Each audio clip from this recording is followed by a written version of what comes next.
Dernier intervenant, je crois, Monsieur Gianluca Esposito pour la Grèce. Le Greco, pardon. Le Greco, excusez-moi, qui est secrétaire exécutif du groupe d'État contre la corruption.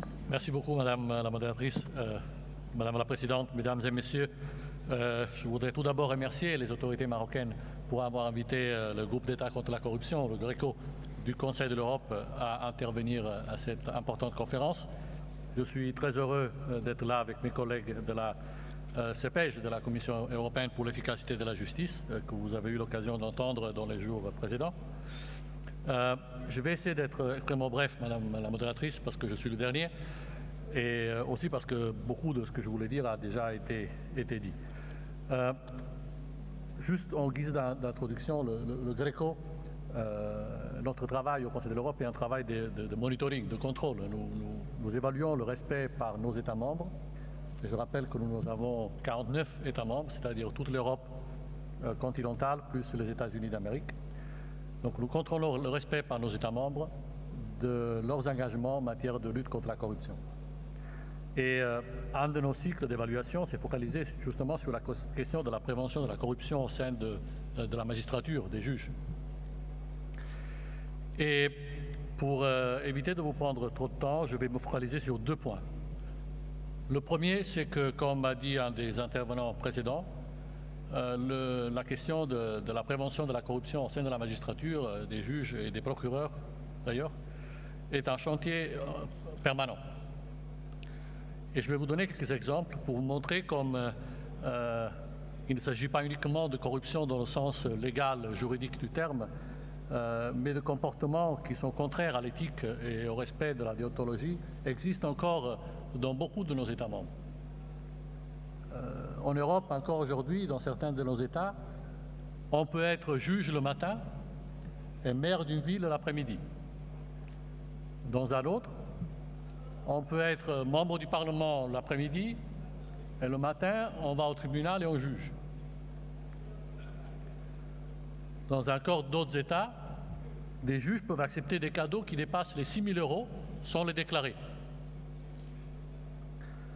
Nous avons encore d'autres États en Europe dans lesquels les juges doivent payer une partie de son salaire aux groupes politiques au Parlement qui les soutiennent pour être élus. Également, nous avons de plus en plus, et d'ailleurs pas qu'en Europe, mais aussi de l'autre côté de l'Atlantique, des attaques permanentes à l'indépendance de la justice. Et nous vivons dans un monde dans lequel celui qui gagne les élections, n'importe qui il ou elle est, remporte tout, change les règles du jeu et décide qui sont les juges. Voilà, il s'agit de réalités auxquelles nous sommes tous confrontés aujourd'hui en Europe et auxquelles nous essayons de fournir quelques réponses. Donc oui, la question de l'intégrité de la justice est un chantier en permanence. Et maintenant, je vais vous parler du deuxième point que je voulais évoquer, qui est le point de la prévention.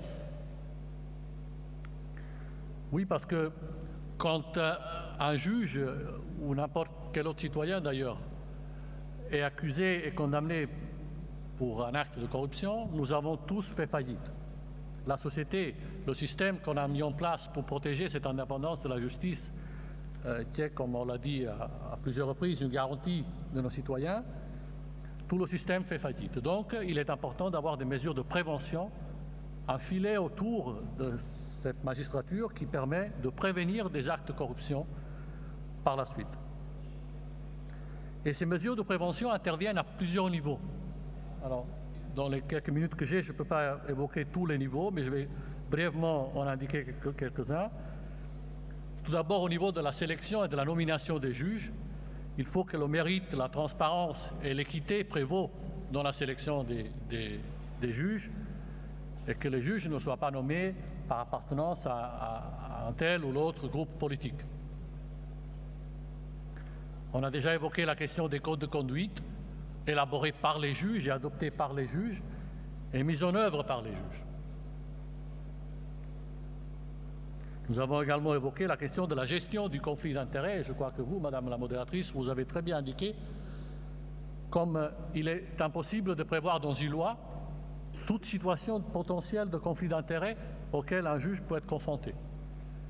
Et donc, il est nécessaire de mettre en place un cadre qui n'est pas forcément un cadre juridique, mais un cadre déontologique qui permet aux juges de gérer ces situations de conflit d'intérêts lorsqu'elles surgissent, éventuellement en faisant appel à ce que nous avons recommandé à plusieurs États membres, faisant appel à un conseil confidentiel à l'intérieur même du tribunal.